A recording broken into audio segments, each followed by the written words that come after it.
आप देख रहे हैं इंडिया टाउन न्यूज, भारत की बात।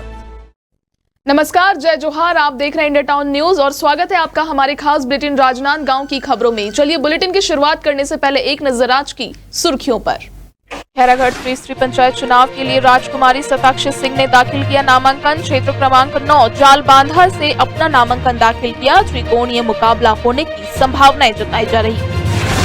आगामी नगरीय निकाय चुनाव की तैयारियों को लेकर भारतीय जनता पार्टी ने डोंगरगढ़ में कार्यकर्ता सम्मेलन किया आयोजित। सैकड़ों भाजपा कार्यकर्ता हुए शामिल। सम्मेलन में भाजपा कार्यकर्ताओं में उत्साह और जोश नजर आया।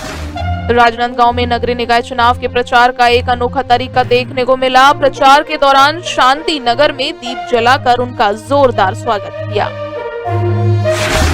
भारत सरकार की पहल पर 40वीं वाहिनी ITBP डोंगरगढ़ में आर्ट ऑफ लिविंग कोर्स का शुभारंभ किया गया। तनाव और मानसिक दबाव को कम करने का उद्देश्य से आयोजित किया कार्यक्रम। बेमेतरा जिले में नगरीय निकाय चुनाव के बाद त्रिस्तरीय पंचायत चुनाव के लिए नामांकन प्रक्रिया शुरू। भाजपा के प्रत्याशियों ने शक्ति प्रदर्शन करते हुए नामांकन किया। त्रिकोणीय मुकाबले होने की संभावनाएं जताई गई। राजनांदगांव नगर निगम चुनाव में दिखी अनोखी पहल। कार्यकर्ता मतदाताओं को हल्दी कुमकुम का न्योता देते हुए वोट डालने के लिए किया प्रेरित। नगरीय निकाय चुनाव में ईवीएम के माध्यम से मतदान की प्रक्रिया को लेकर मतदाताओं को जागरूक किया गया। वोटिंग मशीन के उपयोग के बारे में जानकारी दी। बिना भ्रम के मतदान करने की बात कही। अब खबरें विस्तार से। छत्तीसगढ़ राज्य निर्वाचन आयोग के निर्देशानुसार नगरीय निकाय आम निर्वाचन 2025 के लिए इलेक्ट्रॉनिक वोटिंग मशीन का इस्तेमाल किया जाएगा। इस प्रक्रिया को लेकर छुईखदान नगर पंचायत में विशेष जागरूकता अभियान चलाया गया। 4 फरवरी को छुईखदान नगर पंचायत के सभा कक्ष और वार्डों में रिटर्निंग ऑफिसर की उपस्थिति में सभी निर्वाचन प्रत्याशियों को ईवीएम का डेमो दिया गया। इस दौरान प्रत्याशियों को वोट डालने की प्रक्रिया, वोटों की गिनती और फिर ईवीएम को क्लीन करके दोबारा वोट डालने की विस्तृत जानकारी दी गई।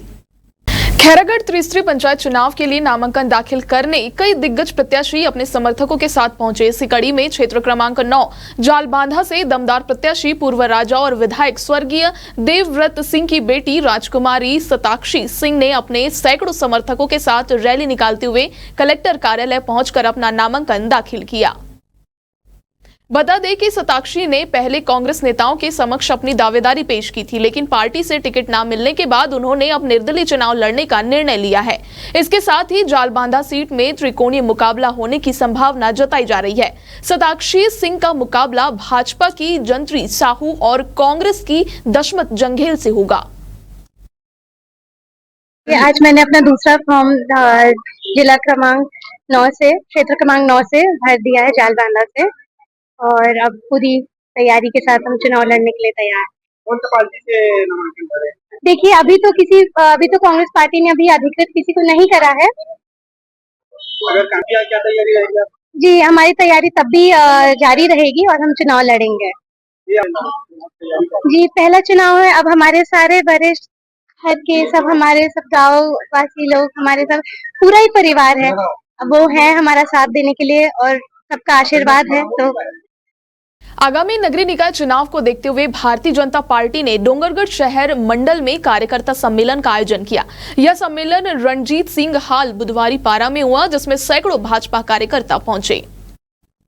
इस अवसर पर पार्टी के कई बड़े नेता भी मौजूद थे, जिनमें पूर्व सांसद अभिषेक सिंह, भाजपा के प्रदेश महामंत्री रामजी भारती, डोंगरगढ़ नगरपालिका चुनाव प्रभारी और पूर्व विधायक विनोद खांडेकर प्रमुख रूप से शामिल थे। चुनाव प्रभारी ने इस दौरान कहा कि डोंगरगढ़ नगरपालिका में भाजपा का अध्यक्ष ही चुना जाएगा। डोंगरगढ़ में स्पष्ट रूप से दिख रहा है, इस बार भारतीय जनता पार्टी की स्पष्ट बहुमत की सरकार बनेगी।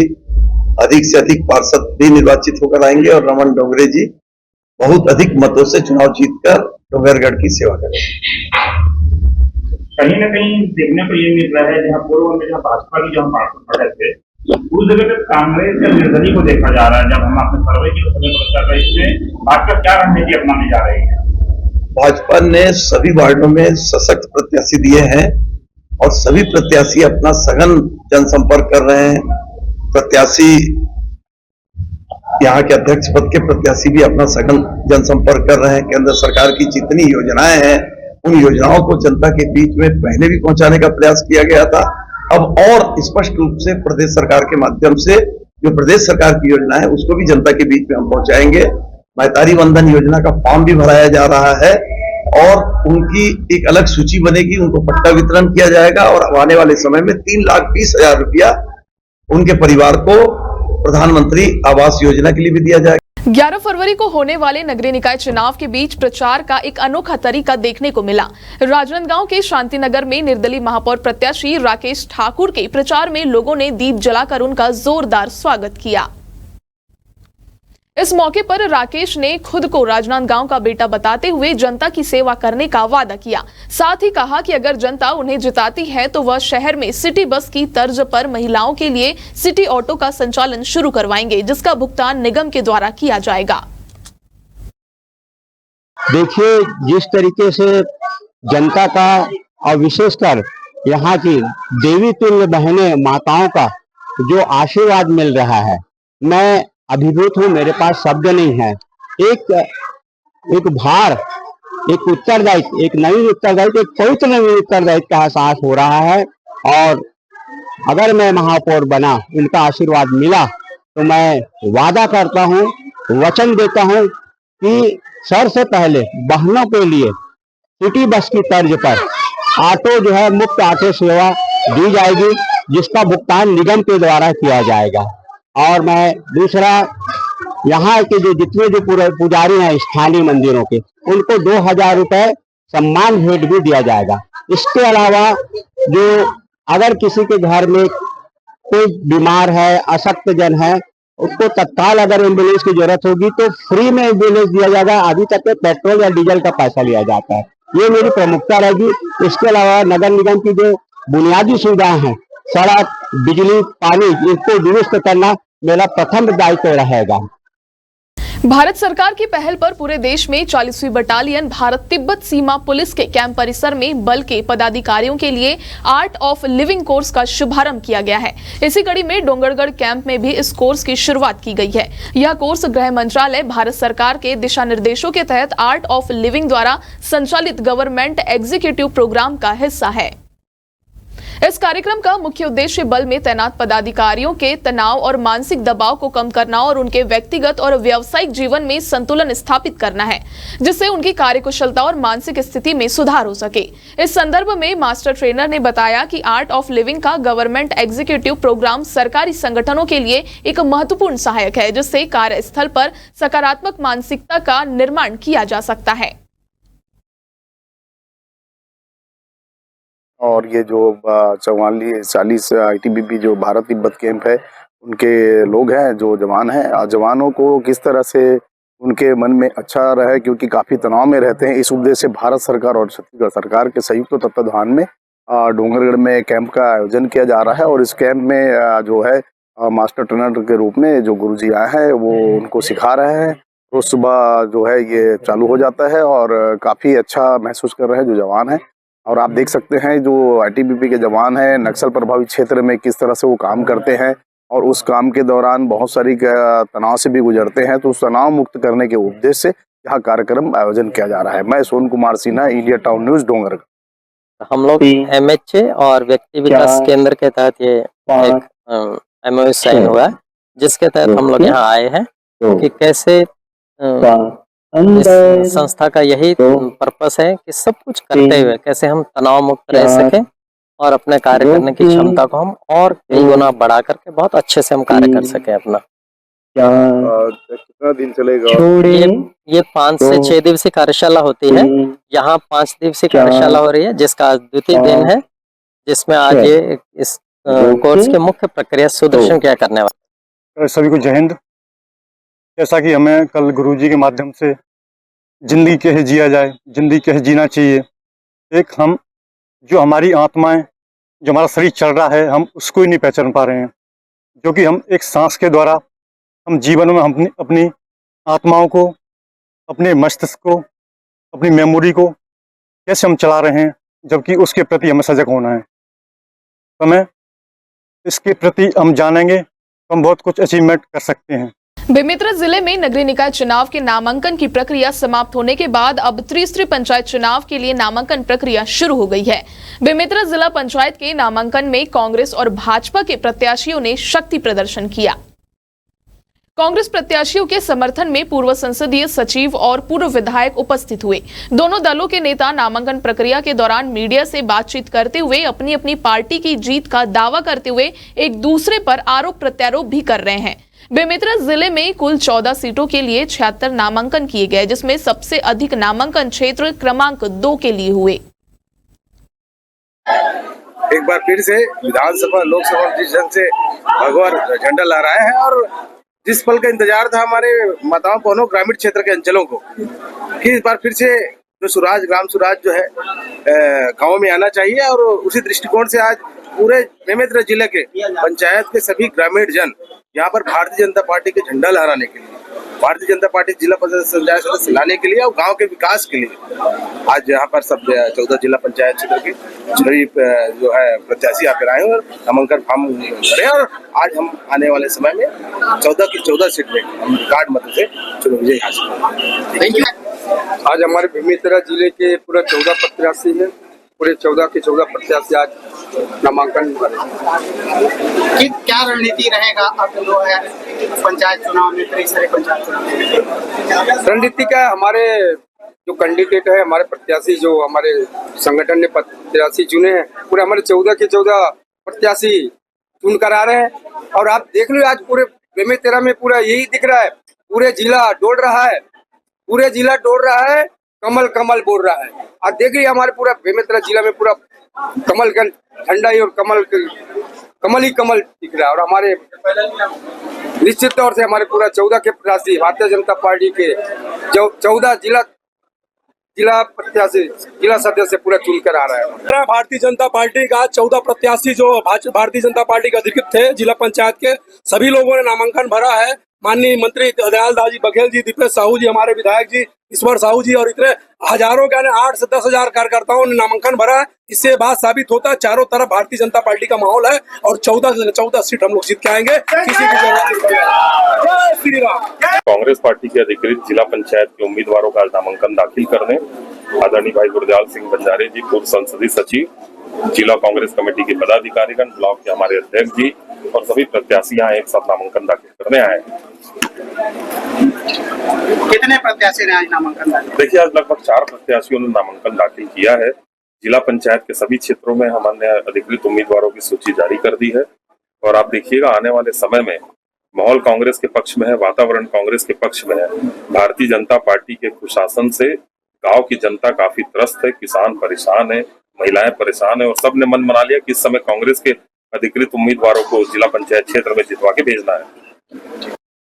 राजनांदगांव शहर के एक वार्ड में नगर निगम चुनाव के दौरान एक अनोखी पहल देखने को मिली। यहाँ के मतदाता अपनी पर्चियों को बढ़ाने के साथ साथ वोट डालने के लिए एक विशेष अपील भी कर रहे हैं। इस प्रक्रिया के तहत कार्यकर्ता घर घर जाकर मतदाताओं को हल्दी कुमकुम का न्योता भी दे रहे हैं और उन्हें मतदान की महत्वता समझाते हुए वोट डालने के लिए प्रेरित कर रहे हैं। कार्यकर्ताओं का कहना है कि चुनावी प्रक्रिया में सभी नागरिकों का योगदान महत्वपूर्ण है और इस अपील के जरिए वे मतदाताओं में मतदान के प्रति जागरूकता पैदा करना चाहते हैं। हल्दी कुमकुम का न्योता न सिर्फ एक पारंपरिक और सांस्कृतिक पहल है, बल्कि यह मतदान के लिए महत्व को समझाने का एक अनोखा तरीका भी बन गया है। भारतीय जनता पार्टी ने मुझे वार्ड क्रमांक 23 से पार्षद प्रत्याशी के लिए घोषित किया है। मैं पूरी मेहनत से और मेरे साथ पूरी टीम, हमारे प्रकाश वाधवानी जी, देवल भैया, कम्मू भैया, मनु भैया और हमारे आदरणीय साखला जी भी हमारे साथ हैं और समाज के हमारे वरिष्ठ, समाज पूरी एक है जिसमें समाज एक बार जो बोल देती है तो उसमें सब आगे ही आ जाते हैं। समाज के सभी हमारे वरिष्ठ आदरणीय सुरेश जुलानी जी और समाज के अध्यक्ष और समाज के वरिष्ठ सलाहकार और जितने भी समाज के हैं ये सब का सहयोग भरपूर मिल रहा है। हमारे इस वार्ड क्रमांक 23 में महन कॉलोनी, हाउसिंग बोर्ड, प्रभात नगर, इनका भी भरपूर सहयोग मिल रहा है। मैं भारतीय जनता पार्टी से यहाँ हर किसी से निवेदन कर रहा हूँ कि पार्षद राजा माखीजा के अलावा महापौर के लिए भी हमको फुल मेहनत करनी है। महापौर प्रत्याशी हमारे मधु भैया और भाजपा प्रत्याशी राजा माखीजा, ये दोनों आप सभी का सहयोग, आप सभी के सहयोग से, समाज के सहयोग से और सभी वार्ड के जितने भी हमारे वोटर हैं, जितने भी सहयोगी हैं, सबका मैं धन्यवाद कर रहा हूँ। जैसे कि आप सब लोगों को ये जानकारी है कि हमारे वार्ड से हमेशा भारतीय जनता पार्टी जीतती आई है और हमारे सिंधी समाज ने एकता करके हमारे राजा माखीजा को ही कमल छाप में खड़े किया है।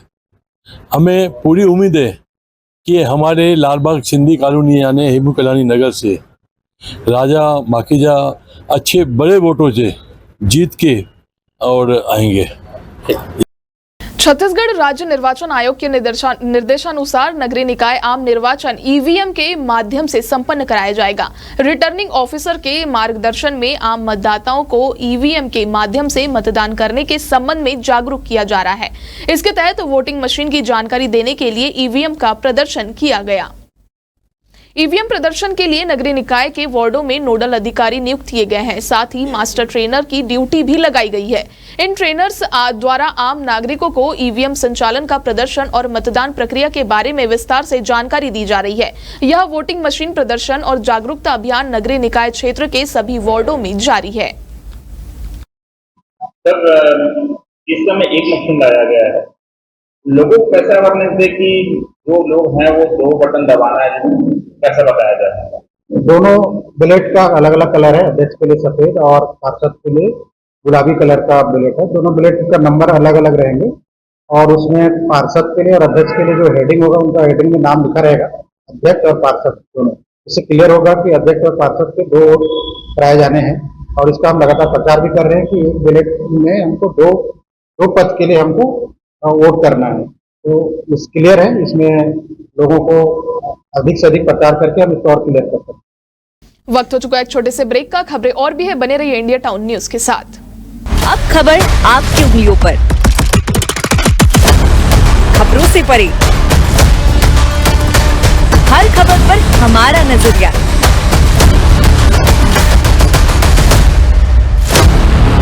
इंडिया टाउन न्यूज, भारत की बात। ब्रेक के बाद आप सभी का स्वागत है। बढ़ते हैं अगली खबर की ओर। 11 फरवरी को होने वाले राजनांदगांव नगर निगम चुनाव को लेकर प्रशासन ने अपनी पूरी तैयारियां कर ली है। नगर निगम द्वारा आज एक डेमो दिया गया और प्रेस कॉन्फ्रेंस आयोजित कर चुनाव प्रक्रिया के बारे में विस्तृत जानकारी दी गई। प्रेस कॉन्फ्रेंस में बताया गया कि चुनाव में 2 अलग अलग मशीनें उपयोग में लाई जाएगी। एक मशीन पर पार्षद पद के लिए वोट डाले जाएंगे, जबकि दूसरे मशीन पर महापौर पद के लिए वोटिंग के लिए होगी। प्रशासन ने यह भी सुनिश्चित किया कि वोटिंग प्रक्रिया में किसी भी प्रकार की कोई गड़बड़ी ना हो और चुनाव पूरी तरह से निष्पक्ष तरीके से संपन्न हो। आज मीडिया कर्मियों के लिए ईवीएम डेमोन्स्ट्रेशन का कार्यशाला का आयोजन किया गया है, जिसमें उन्हें संपूर्ण प्रक्रिया से अवगत कराया गया है। जैसे कि हमारे यहाँ 5 नगरीय निकाय हैं और नगर निगम राजनांदगांव में क्योंकि कैंडिडेट्स की संख्या ज़्यादा है, इसलिए 2 BU का यूज़ हो रहा है। और ऐसे ही डोंगरगढ़ के 5 मतदान केंद्रों में 2 BU यूज़ हो रहा है। बाकी नगरीय निकाय में सिंगल BU यूज़ हो रहा है।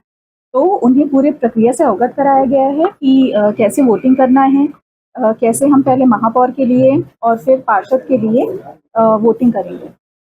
आगामी नगरीय निकाय चुनाव के मद्देनजर प्रशासन द्वारा मतदाताओं को मतदान की प्रक्रिया को लेकर जागरूक किया जा रहा है। प्रशासन ने चुनाव से पहले प्रत्येक वार्ड में मतदान के तरीके का डेमो आयोजित किया, ताकि मतदाता सही तरीके से वोट डाल सके और किसी प्रकार की भ्रम की स्थिति न बने। प्रशासन के अधिकारियों ने बताया कि इस बार नगर निगम चुनाव में मतदाता को 2 प्रकार के चुनाव में मतदान करना होगा। एक तरफ पार्षद का वोट और दूसरी तरफ महापौर का वोट। इन दोनों पदों के लिए अलग अलग बटन होंगे और मतदाता को दोनों बटन दबाने होंगे। इस प्रक्रिया को समझाने के लिए प्रशासन ने हर वार्ड में विशेष कार्यशालाओं का आयोजन भी किया।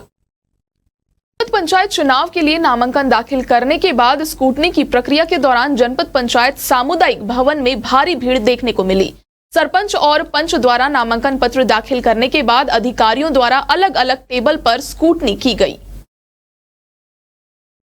रिटर्निंग अधिकारी ने माइक के माध्यम से सभी प्रत्याशियों और समर्थकों को आवश्यक जानकारी दी। स्कूटनी के दौरान जनपद पंचायत के प्रत्याशी और उनके समर्थक पूरे परिसर में व्यस्त नजर आ रहे थे। हर टेबल पर अधिकारियों द्वारा नामांकन फॉर्म की जांच की जा रही है, जिससे चुनावी प्रक्रिया पारदर्शी और व्यवस्थित रहे। राजनांदगांव शहर के मोतीपुर नवा गांव में भाजपा द्वारा एक बड़ा कार्यकर्ता सम्मेलन आयोजित किया गया, जिसमें पार्टी के चारों प्रत्याशी शामिल हुए। इस सम्मेलन में भाजपा के वरिष्ठ नेता और कार्यकर्ताओं की भारी संख्या ने भाग लिया। सम्मेलन में अपनी पार्टी के प्रत्याशियों को समर्थन देने के लिए उप मुख्यमंत्री अरुण साव भी विशेष रूप से मौजूद रहे।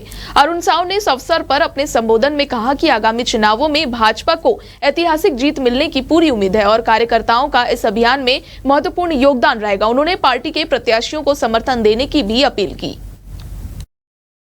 राजनांदगांव के वार्ड नंबर 1, 2 और 3 में ये चुनावी सभा कार्यकर्ताओं का सम्मेलन संपन्न हुआ है। आज मैं बेमेतरा जिले के 3 स्थानों पर भिंभौरी, कुसमी, बेरला और उसके बाद अभी राजनांदगांव में ये चुनावी कार्यक्रम के लिए आया हूं। जिस प्रकार से उत्साह दिख रहा है लोगों में, कार्यकर्ताओं में जिस प्रकार से ऊर्जा दिख रही है और पिछले 1 साल में विष्णुदेव साय जी के नेतृत्व में जो विकास के काम नगरीय निकायों में हुए हैं, उसके कारण से निश्चित रूप से नगरीय निकायों में उत्साह का वातावरण है। भारतीय जनता पार्टी के पक्ष में एक तरफा माहौल है और निश्चित रूप से सभी नगरीय निकायों में भारतीय जनता। नगरीय निकाय चुनाव में अब कुछ ही दिन बाकी है और चुनावी मैदान में हर पार्टी ने अपनी तैयारी पूरी कर ली है। कांग्रेस और भाजपा सहित अन्य दलों के बड़े नेता अपने प्रत्याशियों के लिए वोट मांगने में जुटे हुए हैं। इसी कड़ी में डोंगरगढ़ में पूर्व मुख्यमंत्री भूपेश बघेल ने शहर में चुनाव प्रचार अभियान के तहत समर्थकों के साथ शहर का दौरा किया। इस दौरान उन्होंने मीडिया से बातचीत में कहा, 1.25 साल हो गए हैं लेकिन इस समय विकास रुका हुआ है। वहीं भाजपा के चुनाव प्रभारी लाभचंद बाफना ने भी प्रत्याशियों के पक्ष में चुनाव प्रचार किया और अटल विश्वास पत्र के हर वादे को पूरा करने का भरोसा दिलाया। देखिए, कांग्रेस की स्थिति बहुत मजबूत दिखाई दे रही है और खासकर युवा है, महिलाएं हैं, वो बढ़ चढ़ कर हिस्सा ले रही हैं, क्योंकि ये 13-14 महीना की जो सरकार है उससे आम जनता त्रस्त है। व्यापार व्यवसाय चौपट है, ग्रामीण क्षेत्र में मनरेगा का काम नहीं चल रहा है और शहरी क्षेत्र में कोई विकास का काम नहीं हो रहा है। और जब इस क्षेत्र में मैं आया हूँ तब से सुन रहा हूँ कि बिजली कटौती बहुत हो रही है। दूसरी बात यह है, किसानों को खाद नहीं मिल रहा है, न यूरिया मिल रहा है, न DAP मिल रहा है। इस प्रकार की शिकायतें लगातार आ रही है और सबसे बड़ी बात यह है कि सरकार ने जो वादा खिलाफी किया है किसानों के साथ, जो आम जनता है, गरीबों के साथ 10,000 रुपये सालाना देंगे, वो मिला नहीं। जो उन्होंने कहा था कि 500 रुपये में गैस सिलेंडर देंगे, उसकी शुरुआत भी नहीं हुई है। पिछली बार भी जब हमारी सरकार का घोषणा पत्र आया तो अच्छे पुराने कार्यकर्ताओं ने सोचा कि 2100 रुपया दे देना, 21 क्विंटल खरीद लेना, 1000 रुपया महतारी बंधन दे देना, 2 साल का बोनस 8 साल पहले का दे देना, कोई सरल काम है क्या? मगर विष्णुदेव साय जी की सरकार ने नरेंद्र मोदी जी की गारंटी, जो पूरी होने की गारंटी है, और उसने पूरा किया। और वैसे ही अभी नगरीय निकाय और त्रिस्तरीय पंचायत राज में जो हमारा घोषणा पत्र आएगा, उसको हम लोग अक्षरशः पूरा करने में इसलिए सफल होंगे कि केंद्र और प्रदेश में हमारी सरकार है। आज के हमारे खास बुलेटिन राजनांदगांव की खबरों में इतना ही। अब मुझे दीजिए इजाजत। नमस्कार। आप देख रहे हैं इंडिया टाउन न्यूज, भारत की बात।